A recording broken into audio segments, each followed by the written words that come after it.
Bryant, the lone receiver left. Here's Roethlisberger.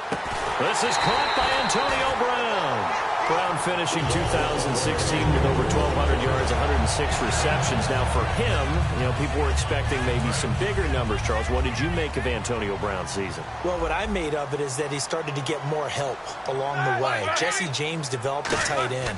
Once Le'Veon Bell got into the lineup, he started to catch passes out of the backfield and ate up a few numbers as well. So Big Ben had more targets to throw it to. That should help Antonio Brown going forward in 2017 because he'll still be the primary guy. But when you get help, boy, you can make bigger plays downfield.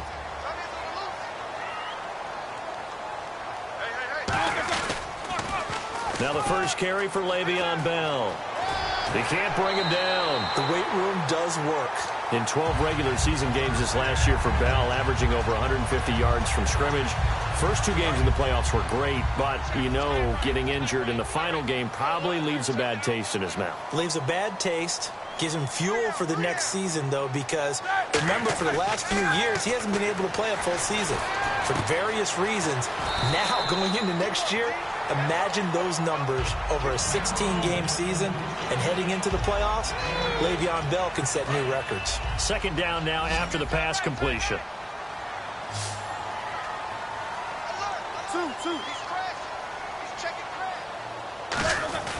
Now Roethlisberger going to hand to Bell. And not much of a hole there as he gets it down to about the 24-yard line. Just a couple on the pickup there, and now it's third down. This offense has some speed, and certainly Martavis Bryant, he has some speed. He has that, and he has size. That's what makes him so difficult to cover. Because just when you think you have to play him one way, the other attribute kicks in. Martavis Bryant could be an all-star real soon. Toward the sideline. Did he keep the feet in? Yes, he got them both down, says the side judge. And that's good enough for a first down.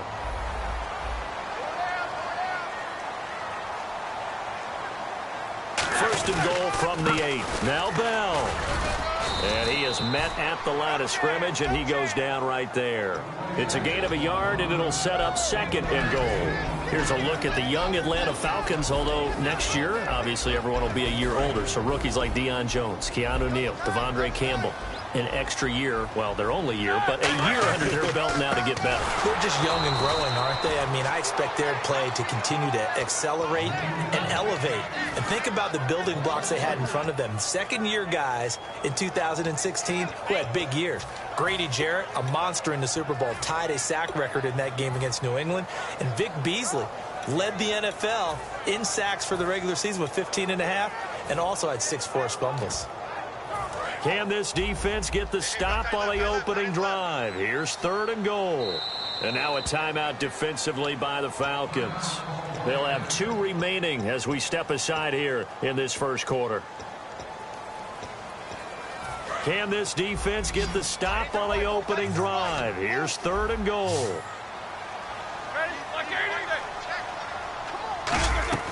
On third and goal, and they're going to get him. They bring him down to the sack back at the 16-yard line. Well, this has been a pretty sizable drive. They've had some success. Finally, the defensive coordinator found some success of his own. I think he just simply said enough of that. Okay, they've moved the ball well. We need to force the issue from our end, and that's exactly what he did. And the first 3 points of the night belong to our home team as they get the field goal on the game's initial drive. A good, solid drive. It didn't wind up in the end zone, but that's okay.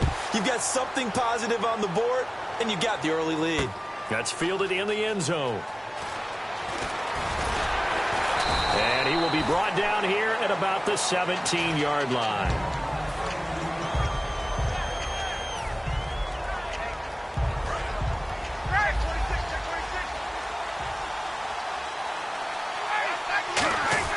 They go play action here on first down. And his first pass here is going to fall incomplete. Austin Hooper, the tight end, was the intended target. And it's second down. A glance at the starting unit. Julio Jones, a threat on the outside, of course. Combines great athleticism, incredible speed, and a whole lot of toughness to be one of the better receivers in the NFL. In motion right is Jones. Now it's Ryan. And finding the tight end, Hooper. 6 yards is the pickup, and that'll lead to a 3rd down. Looks like the defense in press coverage here. So much goes into a successful play, doesn't it? How about that play action there, freezing the defense just enough to bring the tight end free downfield for the completion. From the gun on 3rd down, Ryan. He's going to find his running back. It's complete. At 5 yards on the play there as the drive will continue. And Brandon, from our time in... Now the Steelers put a stop to the action with a timeout defensively. They'll have 2 remaining as we step aside here in this first quarter. Fresh set of downs here.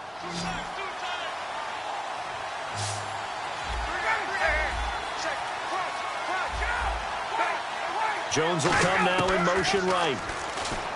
Now Ryan. This one complete to Mohamed Sanu. And Brandon, I think Mohamed Sanu had a nice career while he was in Cincinnati, but he really elevated in 2016 in Atlanta. The most catches for himself in a single season. 59 of them, 4 touchdowns. Really a nice compliment to Julio Jones, and he was a nice compliment in Cincinnati. I don't want to say he's not a number 1 receiver, but he plays that number 2 slot well, doesn't he? He does, and I think it's because of his versatility. He can play in the slot. He can play out wide. They can use him as a wildcat quarterback. He has thrown passes in the NFL. In fact, going back to his days at Rutgers, I think he threw 18 passes while he was at Rutgers, so you never know what you're going to get when Mohamed Sanu has his hands on the football.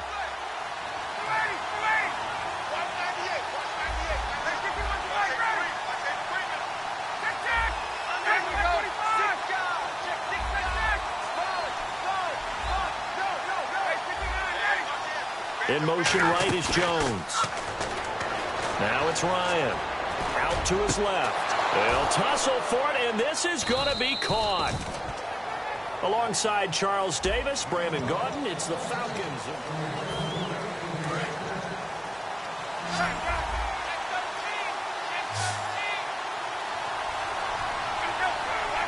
And the slot man goes in motion left.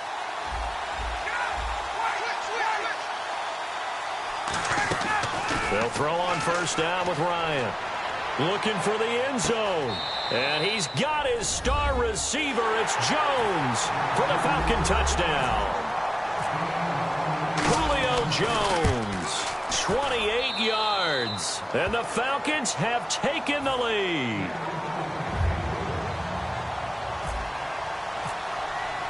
Now after the touchdown, it's Bosher to kick it away. This fielded a few yards into the end zone.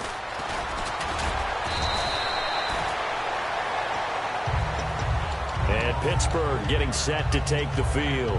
And they had a long drive last time, but they had to settle for a field goal, and I'm sure that's how it felt to them, settling. They probably should have gotten in the end zone. Yeah, not out-and-out joy, right? Because that's what you get when you put the ball in the end zone.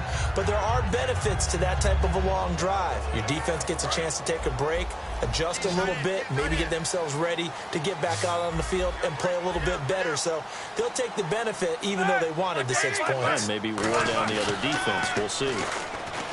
Under a heavy rush, and down he goes. Adrian Claymore in there to drop him, and it'll be a loss of about 8. Sometimes I watch games and wonder why they use play fakes on certain passing situations, because it's not going to fool anyone. I don't know if that was the case here, but the end result was the same. No one fooled. The quarterback was hit. Now Roethlisberger to throw on 2nd down. And he's got his man in stride, complete. They get 11 back on that one. It leads to 3rd down. Coaches always harp on the quarterback reading the defense and getting it to the open man. That's good recognition there. And how about what he did after the catch? Yeah, hit your tight end, let him get some rack. Yeah, when he gets moving, not many guys want to come over and put a hit on him, do they?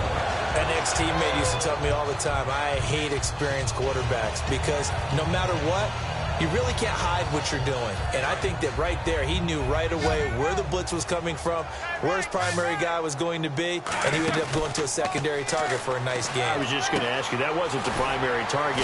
He's so good at that, isn't he? I think he knew right away that he wasn't going to get to his primary guy. I think he read that as soon as he got to the line of scrimmage, knew where the pressure was going to come from, and said, I know how to beat that, and that's what he did. On 1st and 10, it's Roethlisberger. Flush to his right. And this is going to be caught. No, they say it's incomplete. CD, wanted to get your thoughts just on the landscape of the offseason for each of these teams. Super Bowl in the rearview mirror, but so much going on. People look at the draft a lot, but there's a lot more that goes into the offseason for these front offices, is there not? It certainly is, and then even before we get to the draft, you start with the combine, that's held in Indianapolis every year, and you have about 350 of the top prospects coming together to get their physicals and interviews and on-field performance, and all that will get evaluated along with their game tape. And then you've got the free agents, all right? That starts, I believe, in early March, where now the free agents can start moving around to different teams, so your team's starting to take a little bit of shape there, free agency, because then the draft's coming up. You're trying to put your team together with new draft picks, have everyone start to move in one direction, and then you have the OTAs and minicamps. We get to see them on the field for the first time, and we start to get a better idea of how these teams are going to look when the fall begins. And he locates Wheaton complete. And he's able to get it to the 31, and that's enough for the first. And that's what you've got your tough little slot receiver for, isn't it? Right there, those fourth down conversions in the middle of the field. He knows that's where he has to make his living, and that's where he has to make plays to help his team. And no one is asking him to do anything more or less than do exactly what we saw there. And he's going to take it in for a Steeler touchdown. Le'Veon Bell, 30 yards, and the Steelers are going to retake the lead. There are several elements to a well-executed screen pass. This one resulted in a touchdown. It had all of those elements. Yeah, you're so right, because you really need the rush to almost get to the quarterback, almost get to the passer. Then you've got to get the ball thrown perfectly, whether it's to the running back, the wide receiver, whoever the screen guy is. And, of course, the blocking has to form in front to get him downfield for the touchdown. And he'll wind up about 4 yards shy of where he would have been if he had taken a knee, as they'll start at the 21-yard line. Atlanta now coming out on the field. Last time they were out, they scored. Still trailing here, though, so some work to do. But it's okay in terms of mindset. Because they scored the last time, they're not quite as worried about being down on the scoreboard, because now their confidence is a little bit higher. They feel like they've got something going, and they feel like they can attack again and put more points on the board. Are you scoreboard watching if you're the offense, or are you just focused on this drive?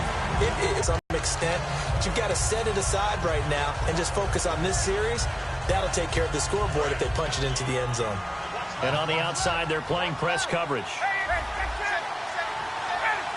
Sanu, the man in motion right. On second down, Freeman.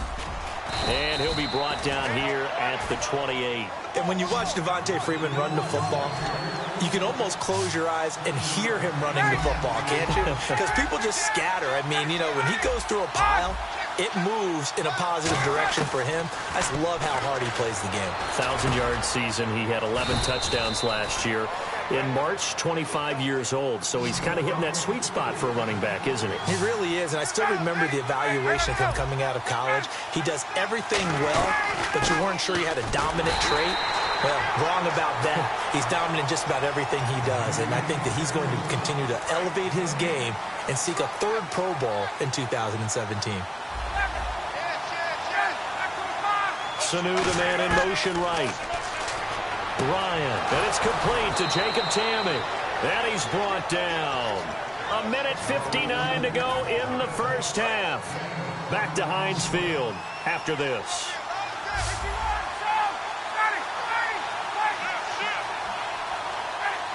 They'll bring a receiver in motion right. This is Freeman on 1st and 10. So a nice job to break the one tackle, but not much daylight after that as he's brought down. Mike Mitchell coming up from the secondary to make the stop. And they're going to speed things up here. Sanu, the man in motion right. The left side completion to Jones. Over 1,400 yards last year for Jones. Just 6 touchdowns, but, of course he had the big 300-yard game. However, when he was blanketed with coverage, he always opens things up for other guys, doesn't he? He does, and that's what's benefited Atlanta's offense. Other guys were able to step up. In 2016, Mohamed Sanu stepped up and had his best year as a pro. Austin Hooper, as a young tight end, really developed down the stretch. And Taylor Gabriel, who had come over as a free agent from Cleveland, he really flourished, actually led the team in touchdown catches. But there's only one Julio Jones and you want to get the ball to him as much as possible. And he couldn't quite get there. Tackled down at the 1. A solid pickup of 13 sets him up 1st and goal. Well, coaches always talk about finding balance on offense. I don't think you get much more balance than this. Big-time run, big-time pass. A 1-2 combination. Looked pretty good. How about that? Let's see if they can continue to take that kind of a punch, though. Looking to jam the receivers at the line here. Press coverage look defensively.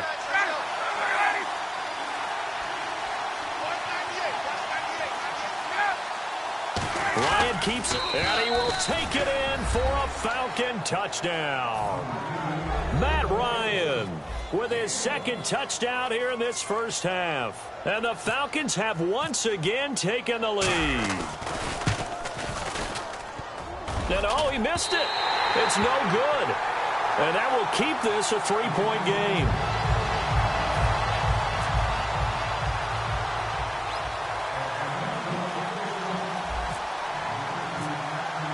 Now after the touchdown, it's Bosher to kick it away. This fielded a few yards into the end zone. And he's able to get it across the 20, but not by much, as he's marked down at the 21-yard line. And Pittsburgh getting set to take the field. And with time quickly fading here in the 2nd quarter, not sure how aggressively, offensively they want to play this. I think we'll find out just how much they trust their guys in this situation if they decide to take a shot. Bryant, the lone receiver, left. Now it's Roethlisberger. A screen to Bell. And down he'll go at the 25. They'll get 4 there out of the screen, and it's 2nd down. So many things have to come together just right for a screen pass to break for big yardage. The blocking, the timing of the pass to the runner, everything has to fit together just right. But on that play, the defense was able to disrupt things and hold it to a short game.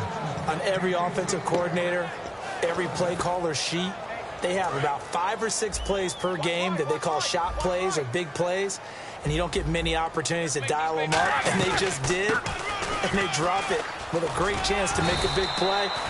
That's going to hurt. And it's okay. Well, so much for the halftime report here.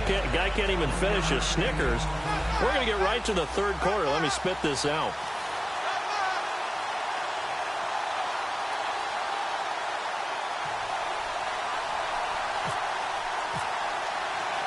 So both teams have their marching orders, and we'll get going again here in quarter number 3. And a good job here by the Falcons, their hands team, able to recover it. A very interesting call and one that backfires. I know they're losing, Charles, but boy, to start the 2nd half with the onside kick, risky. Felt like a sense of urgency from their side, coupled with, you and I both know the special teams coordinators, they sell their key plays each and every week to the head coach, don't they? And I guarantee he's been selling this one. We can get it, coach. We can get it. And that came together with that sense of urgency you talked about. Give him 13 on the pickup there. And that leads to an Atlanta 1st down.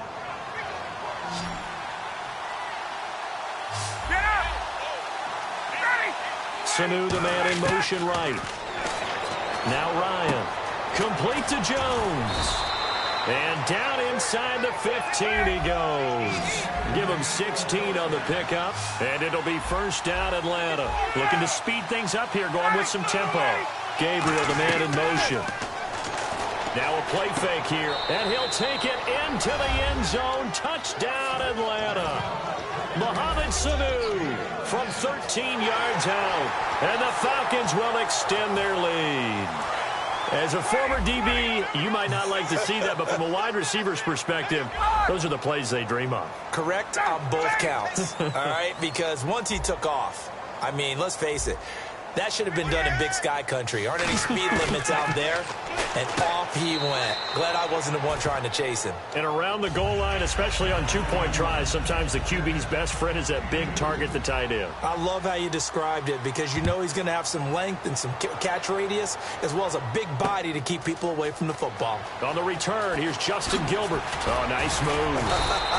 And he'll wind up about 4 yards shy of where he would have been if he had taken a knee, as they'll start at the 21-yard line. Time for the Steelers offense now to get set for their first possession of half number 2. They trail offense, first time to touch the ball in quarter 3, and we'll see what they can do. And I can't wait to see what they have planned, because some teams script to start a half. Other teams just go, okay, these are the sequence of plays we want to run. These things worked well for us. And sometimes they throw in that big chunk play right away. Shocker. Try and get after them early and try and create a big play to give themselves some momentum. See what they have up their sleeve. Over the middle here to Brown. A good pickup there at 22. A good grab there by the former Central Michigan man, Antonio Brown. And he ate up some real estate on the catch, too, didn't he? I think the most impressive part of it, though, if there's a chance for him to get the football, even though he was covered well, he somehow finds a way to get it. And they're going to hurry back to the line now. They go play action here on first down. He's going to flip that out to the flat. It's complete. 7 yards on the play, and it's a second down. So many times you hear today's NFL described as a space game. Get your best players into space with the football in their hands. That's why sometimes you just swing it out to your runner, get him out in the flat, and let him have a chance to make people miss an open field. I do know from experience that when you slow down someone's running game, you're now doing the dictating on defense. And guess what? Now you're getting ready to tee off on their quarterback because they have to throw it all the time. But you still have to be alert for the draws and other plays of that nature to make sure you don't get hurt. He needed a yard. That's what he got, and it's going to earn him a new set of downs. Would it be safe to say that as precise as routes are supposed to be run in the NFL, maybe they're not quite as precise in college ball? That's accurate, yeah. And I think we saw a college route in the NFL there. Just find the soft spot, find the dead zone, and find the first down. And that's what he just did. The completion good for 3, and it's second down. The goal of a wide receiver screen is get enough blockers in front to create a wall and let him pick his spot to run the football. How about the defense there, swarming to it and not allowing that to happen? Did not let him get downfield. And this is caught. A spectacular one-handed grab there. A good pickup there at 22. You know, when I see passes like that, I'm reminded of something you and I talked about yesterday. Big Ben was a wide receiver the first 3 years of high school, sitting behind the coach's son. And then he finally got that opportunity. I think he's made the most of it. It's always the coach's son, isn't it? But you know where it helps him? When he looks downfield, he knows what the receivers are going to do. He actually has wide receivers' eyes when he's throwing the ball.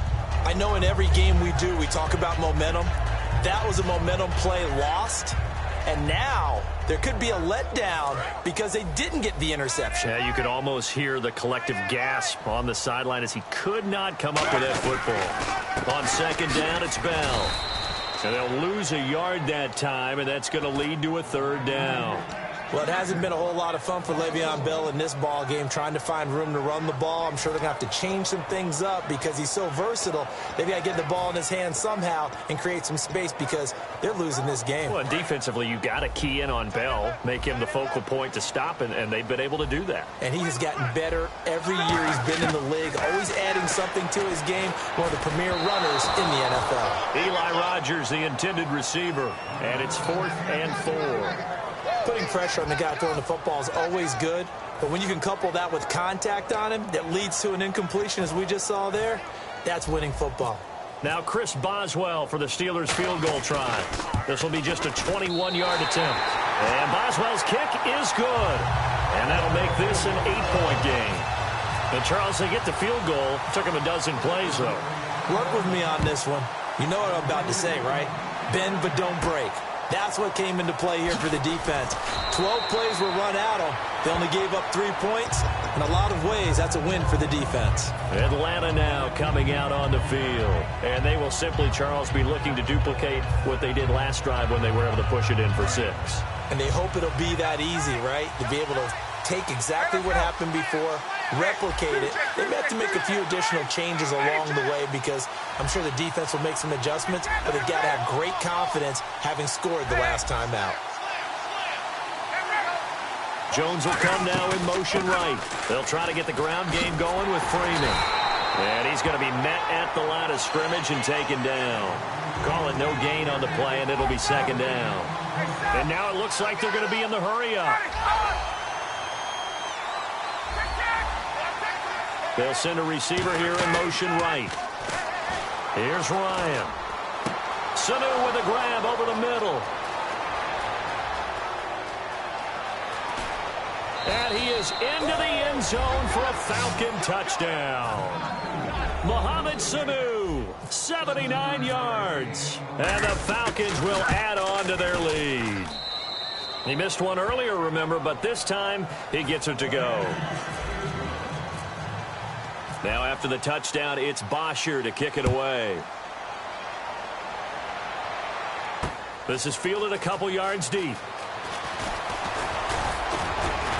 And last year that would have been a net gain of 5 on the return. This year he stopped where he would have been if he had taken a knee, and that's at the 25. The Steelers offense now, they head back onto the field. And they had 3 points last time, but they didn't want 3 points because they were well within range of scoring a touchdown. We'll see if they can do better now. I'm with you on that one. Let's just go ahead and be frank about the whole thing. The only one happy about the 3-point? The kicker. Exactly. He put it through the post. That's going to help him in contract time. But that offense, they're thinking, let's get in the end zone this time. I don't know if that helped him at contract time. You could have kicked that one through. I don't know about that. Toe bash. I don't know about toe that. bashed it. Super toe. Little lull in the action here to go over an offseason storyline. It's kind of interesting. L.A. a couple years ago, they have no teams, and now they're going to have 2 with the move from San Diego to L.A. What does that mean for the league and for the Chargers? It seems like an easier transition, doesn't it, than St. Louis when they moved back to Los Angeles. Less culture shock. Less culture shock, less, obviously geography, the whole deal. But it's a transition is not going to be easy. Remember, they're going to go play in a soccer stadium, essentially, for at least the first couple of years before they share a stadium with the Rams. So that changes things. Obviously, trying to create an identity in the market they haven't been in a long time. They began as the Los Angeles Chargers, but only played 1 season as such.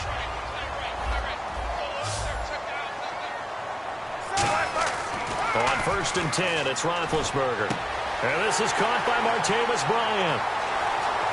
And into the end zone. Touchdown, Pittsburgh. Martavis Bryant, 53 yards. And the Steelers are able to cut into that deficit. And he showcased his blazing speed on that one. Was he wearing football cleats or track spikes? Because he was gone. Big-time play, and just think about what that... He rifles one that's intercepted. A great read, and it's picked off. And a big turnover there as his guys will get the football back.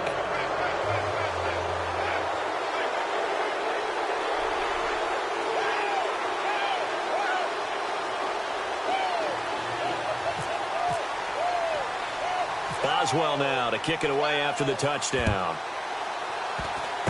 Very short kick. This will be taken by one of the up men.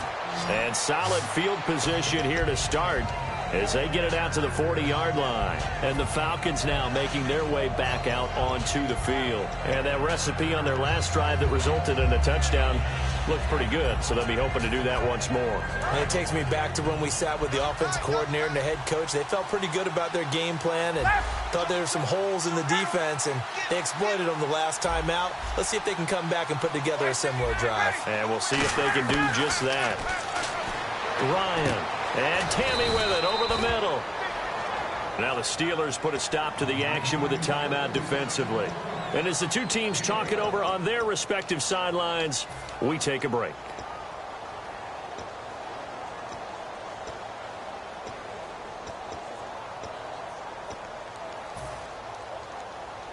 A lone second remains now in this third quarter.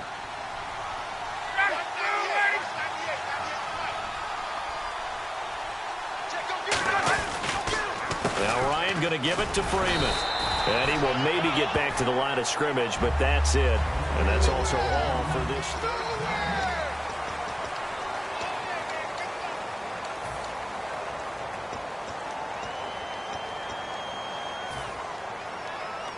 So they're still at the original line of scrimmage here. 2nd down and 10. In motion right is Jones.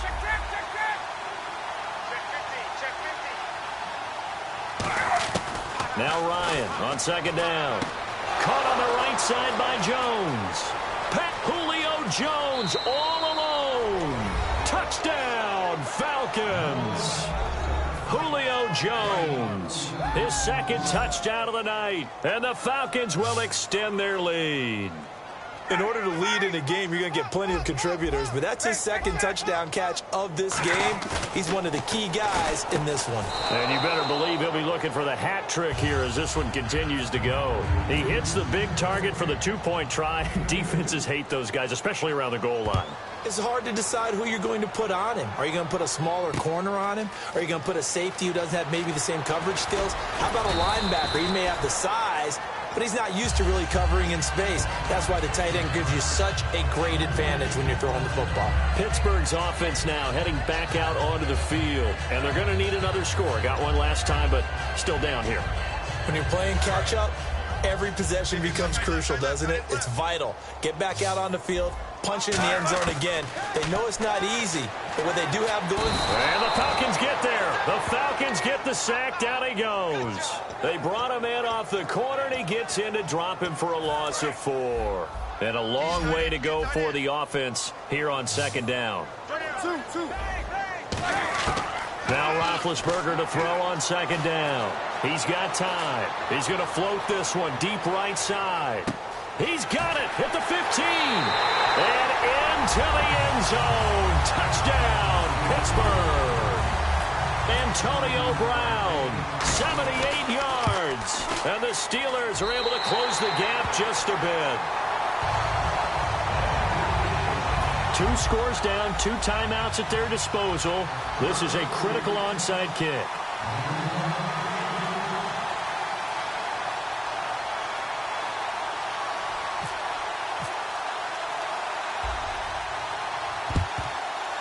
And a good job here by the Falcons. Their hands team able to recover it. Well, fourth quarter, they felt like they needed the football back. Unfortunately, they couldn't get it. And I know we brought analytics into the game, and someone has said here that the data says that when a team's expecting an onside kick, 80% of the time, the team expecting it, they do actually recover the ball, which is what we saw here. I just wonder if that number is much more of a anecdotal type of a number. Kind of like when the coaches tell us, well, when you score on special teams, 93% of the time you win the game. I'm still waiting to see that number is empirical.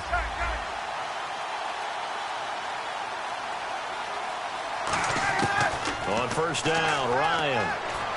It's caught, left side, Tammy. And he's going to get this inside the 30. A good gain of 14 there, and it moves the chains. He's played a great game. It continues right there, even with this lead, confident to throw the pass and have the reception made. There's no doubt who the leader of their team is there? There's no doubt who they want to ride all the way to the finish, because strategy would tell you run the football, run the clock down. Instead, they're letting him throw it because they feel that confident in what he's getting done. A left side completion to Jones. 15 yards through the air and a first down. And defensively, they just don't seem to have much of an answer for this passing game. Not at all. Look at the confidence that's exhibited here. With that type of a lead, clock on their side, instead of running it, they're still throwing it, trying to pick up first downs and keeping the football. On first and 10, it's Ryan. Steps away to his left. That's caught at the 1. And he'll take it into the end zone. Touchdown, Atlanta. Jacob Tammy, a 12-yard touchdown grab. And the Falcons will add on to their lead. And they're able to up the lead by 1 more. Now after the touchdown, it's Bosher to kick it away. This fielded a few yards into the end zone. And good starting field position. He'll get this one all the way up to about the 35-yard line. The Steelers offense now, they get ready to head back on the field. And they're hoping to capture some of that magic they had last time out when they were able to put together a scoring drive. But they're still down here, Charles. Not the major concern, though, because of what you talked about. They scored the last time out. They feel good about themselves. They feel like their game plan is now in effect. They know how to attack and what plays they want to put together. But they've got to keep it moving in the right direction because, as you did note, they are down on the scoreboard. He's going to go for a big play downfield. And it drops down incomplete. Thought he might have had it. Instead, second down. And when all else fails as a defender, when you're not there in the coverage, your best friend is exactly what we saw there. A big play shot taken by the offense. Unfortunately, it ended in a big drop. 2nd and 10 now. It's Roethlisberger. And oh, look at that, a diving catch. It's a pickup of 16 there, and it'll lead to a new set of downs. And now they're in the hurry-up. Well, partner, when you ask anyone other than your QB to throw the ball, you must have a lot of confidence, or you think you're really going to fake them out, and it looks like they did exactly that. Yeah, going deep in the playbook, and a great grab on the other end. Roethlisberger. Oh, he'll want that one back. Incomplete. He doesn't drop too many in that department. 3rd down. After all the preparation, all the practice, a play like that will absolutely break your heart. They had everything they wanted, just unable to complete it. In the end zone, a big-time drop. Into a double team, and it's intercepted. A great read, and it's picked off. And to the 12, that's where it stops.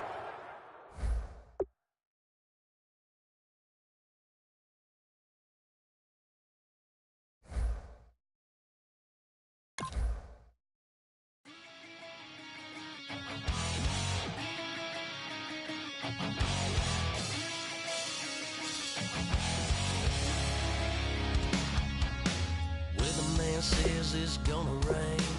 Don't worry, girl, it won't change a thing. Yeah, we still got plans tonight. We're gonna kick it, that's a given, baby, rain and shine. Leave your Sunday best at home. Be the last time you wear what you got